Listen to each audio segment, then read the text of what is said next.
இப்போ அடுத்தது பற்றி சிவனை பற்றி நம்ம பேசலாம். மறைமுகமாக அந்த காலத்துலேயே அம்மாக்கள்லாம் என்ன பண்ணியிருக்காங்கன்னா, சிவன் தான் 3 கண்ணன் அப்படின்னு சொல்லி தெரியாமலேயே குழந்தைங்கள பயமுறுத்துகிற தெய்வமாக அவங்க அப்படி ஒரு வழக்கமான சொல்லை பயன்படுத்தி வந்திருக்காங்க. அது என்னன்னா, இரவு நேரத்தில் ஒழுங்காக குழந்தைங்க சாப்பிடலாம் அப்படின்னா, இரவு நேரத்தில் 3 கண்ணன் வந்துடுவான், பிடிச்சி கொடுத்துருவேன், சாப்பிடுங்க, இல்லைன்னா நீங்கள் 3 கண்ணங்கிட்ட பிடிச்சி கொடுத்துருவேன், சாப்பிடலைன்னா அவ்வளோதான் அப்படி சொல்லிட்டு பயமாக இருக்கும் பார்த்தாவே, அப்படி இப்படின்னு சொல்லிட்டு பயமுறுத்திருக்காங்க. இவங்களுக்கு 3 கண்ணனான்னா சிவன் தான் சொல்லிட்டு தெரியல. நிறைய பேர்த்துக்கு தெரிஞ்சிருக்கலாம், தெரியாவே இருந்திருக்கலாம்.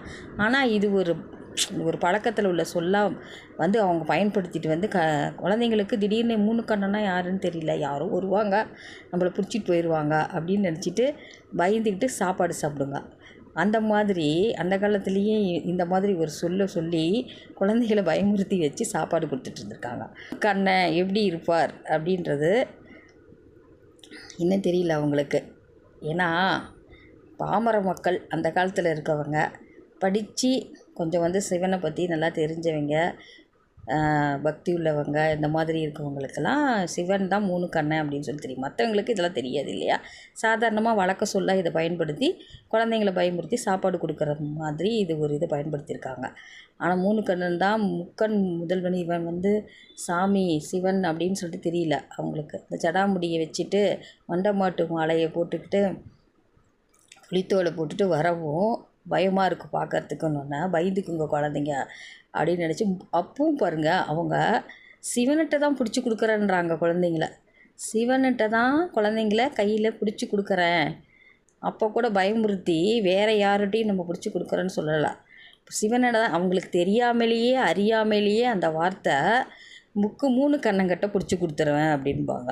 3 கண்ணன்னா சாமி. குழந்தைங்கள 3 கண்ணன்ட்ட பிடிச்சி கொடுக்குறது ஒன்றும் இது பெரிய விஷயம் கிடையாது. அது நல்லது தானே. சாமிக்கிட்ட தானே கொடுக்குறாங்க. சிவன் சாமி தானே பாதுகாப்பார். அதனால் அது தெரியாமையே அவங்க அந்த காலத்தில் அந்த வார்த்தையை யூஸ் பண்ணியிருக்கிறாங்க.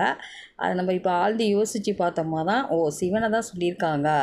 அது பார்க்குறதுக்கு அந்த காலத்தில் அவர் பார்க்குறதுக்கு அப்படி இருக்கிறதுனால குழந்தைங்களாம் பயப்படுவாங்க அப்படின்னு நினச்சி இவங்க சொன்னாங்களோ. அவங்களுக்கு இதுதான் சாமின்னு குழந்தைக்கும் தெரியாது, அந்த அம்மாக்களுக்கும் தெரியாது. ஆனால் இந்த வார்த்தையை காலகாலமாக பயன்படுத்துறதுனால இந்த வார்த்தையை சொல்லியிருக்காங்க. அப்போ அவங்கள அறியாமலேயே இந்த வார்த்தையானது சிவனுக்கிட்ட குழந்தைகளை ஒப்படைக்கிறோம் அப்படின்றது மாதிரி தான் இந்த வார்த்தைகள் பிரயோகப்படுத்தப்பட்டிருக்குது. அதனால் 3 கண்ணன்ட்ட பிடிச்சி கொடுத்துடணும்.